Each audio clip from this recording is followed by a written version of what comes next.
नात्यांशनतस्तु योगोऽस्ति न चैकान्तमनशतः न चाति स्वप्नशीलस्य जाग्रतो नैव च अर्जुन.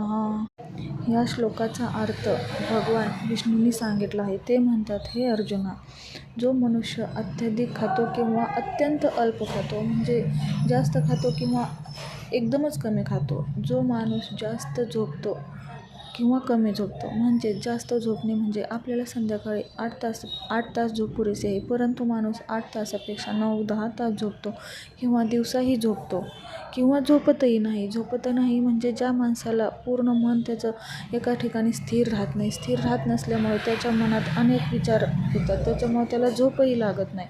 मग असा माणूस योगी होण्यास योग्य आहे का? नाही, कारण त्याचं मन, बुद्धी, पूर्ण चित्त, अहंकार या गोष्टीत अडकलेलं असतं. त्याच्यामुळं त्याला झोपही लागत नाही किंवा झोप लागते. असा माणूस कधीही योगी होण्याकडे जात नाही किंवा धार्मिक वृत्तीकडे त्याचा कल होत नसतो.